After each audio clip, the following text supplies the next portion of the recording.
Praise the lord. ఈ రోజు మా యూత్ పిల్లలు దుష్ట సాంగత్యం అనే స్కిట్ ని పర్ఫామ్ చేయబోతున్నారు. బ్లాండినా మరియు జెస్సీ చిన్నతనం నుండే ప్రాణ స్నేహితులు.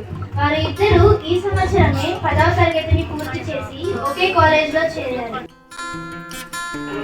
జెస్సీ తన యవనకాలంలోనే రక్షణ పొందుకొని దేవునిలో బలపడి ఆ ప్రభుతో నడుస్తూ తన బిడ్డలో బ్రతుకుతుంది. మరి బ్లాండినా ఏమో ఈ లోకానుసారంగా బ్రతుకుతూ తప్పు చేయదు అనుకుంటూనే తప్పు చేస్తూ పాపంలో బ్రతికేదానిగా ఉంది. ఈరోజు వాళ్ళకి కాలేజ్లో మొదటి రోజు. అమ్మా, నా కాలేజీ టైం అవుతుంది, నేను వెళ్తాను, సరేనా? బాయ్. అయ్యో, ప్రార్థన చేసుకోవాలి కదా, చేసుకున్నాం. ప్రభువా, ఈరోజు నా కాలేజ్లో ఫస్ట్ డే, మీరు నాకు తోడుగా ఉండండి, మంచి ఫ్రెండ్స్ కూడా ఇవ్వండి, కాలేజ్ లైఫ్ ఎంజాయ్ చేస్తూ హాయిగా ఉండాలి నేను. ఆమేన్. ప్రభువా, నీకు వందనాలు. ఇన్ని సంవత్సరాలు కాచి భద్రపరిచినందుకు నీకు వేలాది స్తోత్రాలు. 10th లో తండ్రి నాకు సహాయం చేసి మంచి మార్క్స్ ఇచ్చారు, నీకు వందనాలు. కాలేజ్లో కూడా మీరే నాకు సహాయం చేయండి. ఎలా చదవాలో తండ్రి తగిన జ్ఞానాన్ని నాకు దయచేయండి. ఎవరితో ఎలా మెలగాలో నాకు నేర్పించండి. ఎవరితో స్నేహం చేయాలో, ఎవరికి దూరంగా ఉంచాలో నాకు నేర్పించండి.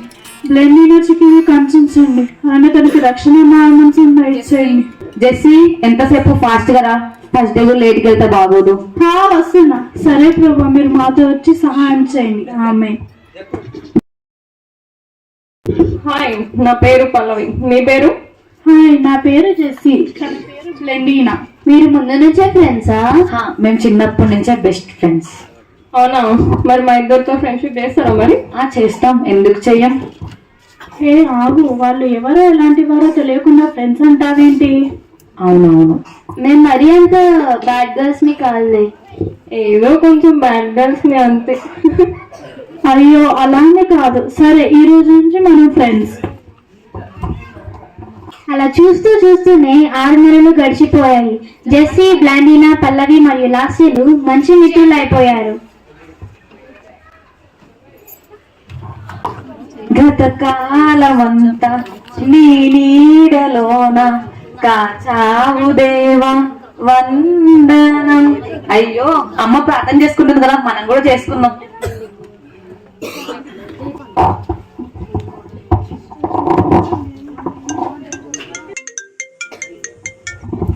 హలో, చెప్పు లాస్య. బ్లెండినా, పల్లవి వాళ్ళ అన్నయ్య దగ్గర ఉన్న పప్పు ప్రాసెస్ ని కొట్టేసిందంట. నువ్వు వెంటనే రా, జెస్సీని తీసుకొని పక్కి పోదాం. అబ్బా, తప్పే, వద్దు. ఇంకా ఓల్డ్ లైఫ్ లో ఉంటావేంటి? తొందరగా మేము వెయిట్ చేస్తున్నాం, తెలియడం. రమ్మందామా వద్దా? జెస్సీ రమ్మంటే ఎలా అవుతుందో ఏమో. సరే, ఒకసారి కాల్ చేసితే చూద్దాం.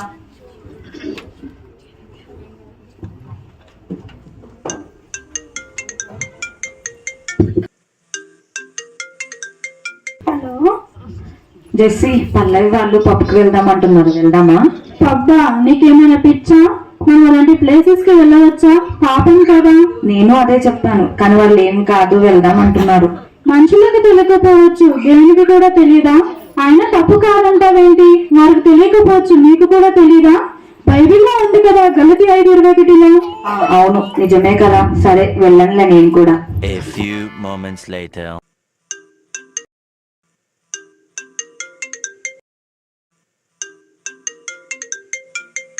అబ్బా, వీళ్ళు మళ్ళీ మళ్ళీ కాల్ చేస్తున్నారులే, ఈసారికి వెళ్దాం. అమ్మా, నేను జెస్సీ పానీపూరి తినేసి కాసేపు చదువుకుని వస్తామమ్మా, సరేనా? సరే, కానీ తిన్నగా వెళ్ళు, దిక్కులు చూడకుండా సరిగ్గా వెళ్ళి టైంకి వచ్చేసి. సరే అమ్మా, బాయ్.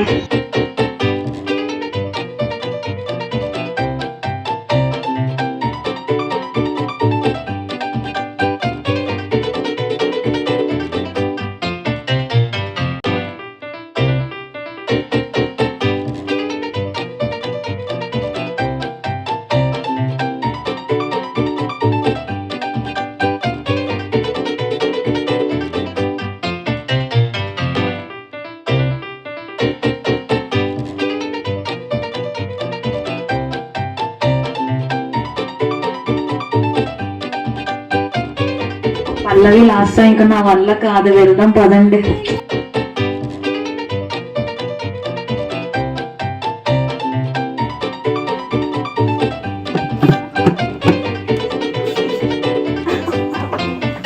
స్టడీగా ఉండవే, పడిపోతావేంటి ఇంత తాగినందుకే? అయ్యో ఎప్పుడు ఈ పిల్ల ఇంత లేట్ గా రాదే, ఏమైందమ్మా ఈ రోజు ఇంత లేట్ అవుతుంది? చదువుకొని వస్తాను కదా పిల్ల, ఇప్పటి వరకు రాకుండా ఏం చేస్తుందో ఏంటో, ఫోన్ కూడా లిఫ్ట్ చేయట్లేదు.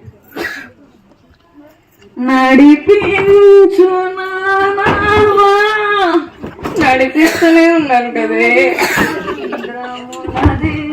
ఏంటి ఇంతే నాకు ఇంత బరువు ఉంది, బయటకు చదువుతున్నావు. దాని ఇల్లు వచ్చింది, వదిలేదే బాబు.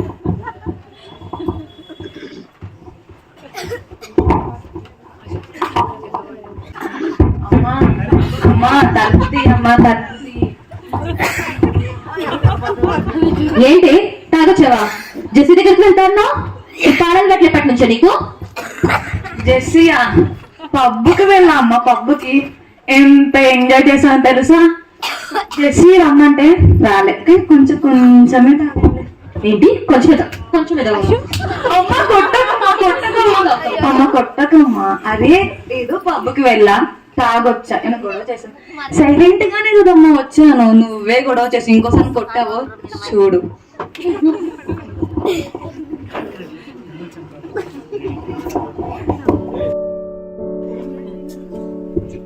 బ్లాండీనా ఇలా చెడు శీలం వల్ల పూర్తిగా చెడిపోయింది.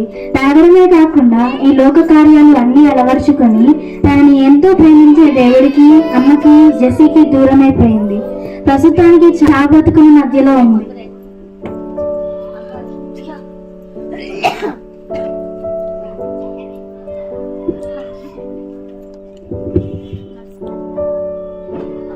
రిపోర్ట్స్ ఏమొచ్చింది నర్స్? బ్లడ్ చాలా తక్కువైంది సార్. అమ్మని పిలవండి. అమ్మ, మీ పాప చాలా డేంజర్ లో ఉంది. ట్రీట్మెంట్ కూడా బాడీ సపోర్ట్ చేయట్లేదు. ఇంకా కొన్ని వారాలే బతుకువచ్చు. అయ్యో డాక్టర్ అలా అనకండి, ఒకసారి మళ్ళీ చూడండి డాక్టర్.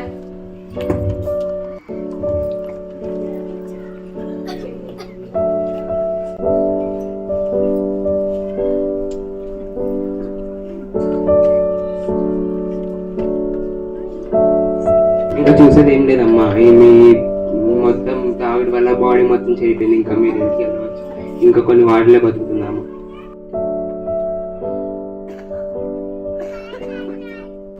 బ్లాండీనా గృహంలో. అయ్యో ప్రభువా, నా వల్ల ఎక్కడ తప్పిదం జరిగింది నా తండ్రి? నా బిడ్డ జీవితం ఎందుకు ఇలాగా నాశనం అయిపోయింది ప్రభువా? నా ప్రార్థనలో ఏదైనా లోపం ఉంటే నన్ను క్షమించు నా దేవా. దయచేసి నా బిడ్డని బ్రతికించమని వేడుకుంటున్నాను నా తండ్రి. దావీదు కుమారుడా, నా మొర వినమని వేడుకుంటున్నాను నా ప్రభువా. తండ్రి సహాయం చేయండి ప్రభువా. ఆంటీ ఆంటీ, బ్లెండీనా ఎలా ఉంది? ఏం చెప్పాలమ్మా, డాక్టర్లు ఏమో అది బ్రతకదంటున్నారు. దాని చేతులతో అది తన జీవితాన్ని నాశనం చేసుకుంది తల్లి. బాధపడకండి ఆంటీ, ఇందులో నా తప్పు కూడా ఉంది. నేను చెప్పినప్పుడు తను వినుకోపోయేసరికి వదిలేశాను. తనకు అర్థమయ్యేలా చెప్పాల్సింది, ఎక్కువగా ప్రార్థన చేయాల్సింది. నన్ను క్షమించండి ఆంటీ. లేదు, మీ అందరి ప్రేయర్స్ వల్లే నేను ఇలా ఉన్నాను. నా స్థితికి కారణం నా పాపపు జీవితమే, నేను కాదు. ఇంకా మరణమే, ఆ తర్వాత చిత్తికి నరకం నా కోసం ఎదురు చూస్తుంది. అలా అనుకు బ్లెండీనా, ఇప్పుడైనా సరే దేవుని నిజరక్షకునిగా అంగీకరించు. రక్షకుడా, ఇంత దూరం వచ్చాక ఆ రక్షకుడు నన్ను క్షమిస్తాడా? నా పాపాలకు క్షమాపణ లేదే. అలా అనకు నా తల్లి. దేవుడు ఎప్పుడూ విరిగి నరిగిన హృదయాన్ని మాత్రమే చూస్తారమ్మా. నువ్వు ఇప్పుడైనా నిజంగా నీ పాపాలను తెలుసుకొని ప్రాయశ్చిత్తపడి దేవుడికి నిజంగా కన్నీటితో ప్రార్థన చేసుకుంటే ఆయన నీ మొర ఆలకిస్తాడు తల్లి. దగ్గరికి వచ్చిన వారిని నెట్టివేసే దేవుడు కాదు తల్లి నా దేవుడు. అలా అయితే ఆ దేవుడు నా పాపాలు క్షమించే వరకు ప్రార్థిస్తాను. ఆ దేవుడు నాతో మాట్లాడే వరకు ఆయన పాదాలు విడిచిపెట్టను. మంచి డెసిషన్ తీసుకున్నావు బ్లెండీనా. కన్నీటిగా ప్రార్థన చేసి వాగ్దానాన్ని సంపాదించుకో. నా తల్లి మంచిగా ప్రార్థన చేసుకోవే. పరలోకమున్న మా తండ్రి, నీకు వేలాది స్థితులయ్యా. మీరు ఇచ్చిన ఈ జీవితాన్ని నేను ఎంతగానో పాడు చేసుకున్నాను. నేను ఎంత పాపిస్తాను ఈ లోకంలోనే ఉండదు. అయినా విరిగిన హృదయంతో ప్రార్థిస్తే మీరు నా ప్రార్థన వింటారని అమ్మ చెప్పింది. దేవా, దావీదు కుమారుడా, నన్ను కరుణించావా? నేను ఒక త్రాగుబోతుని, తిరిగిపోతుంది, అబద్ధాలు ఆడతాను, అమ్మని ఎదిరిస్తాను, చాడీలు చెప్తాను, మీకు తెలిసిన కూడా పాపాలు చేస్తాను. కాబట్టి నన్ను క్షమించండి. నాకు అంచుల దాకా వస్తేనే గాని మీ ప్రేమ నాకు తెలియలేదయ్యా, నన్ను క్షమించవా. దావీదు కుమారుడా, నన్ను కరుణించవా. నా పాపాలు క్షమించవా దేవా.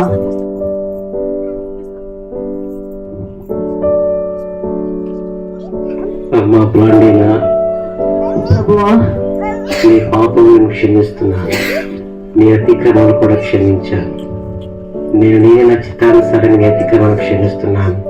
నీ దోషులు నీ పాపలు ఎప్పుడు జ్ఞాపకం చేసుకున్నామా.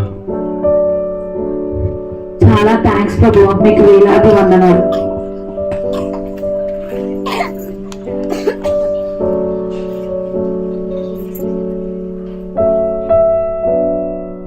ఏంటే బ్లాండినా, డాక్టర్ చచ్చిపోతావని చెప్పారు కదా, నువ్వేంటి బానే ఉన్నావు?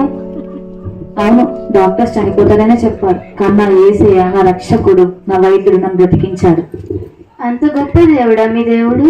నా దేవుడు చాలా గొప్పవాడు. మరి మీ దేవుడు మమ్మల్ని కూడా క్షమిస్తాడా? నా దేవుడు క్షమిస్తాడు. విరిగిన హృదయముతో మీ పాపాలన్నీ ఒప్పుకుంటే నా దేవుడు మాట్లాడతాడు. సరే, మరి మాకు కూడా మీ దేవుడి గురించి చెప్తావా? ఎలా ప్రార్థన చేయాలో నేర్పిస్తావా? నేర్పిస్తాను, రండి.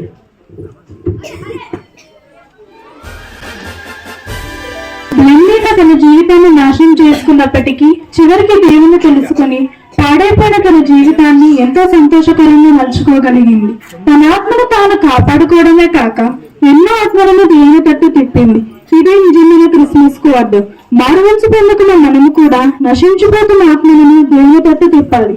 అదే నిజమైన మారువంచుకు అర్థం, నిజమైన క్రిస్మస్ కు అర్థం.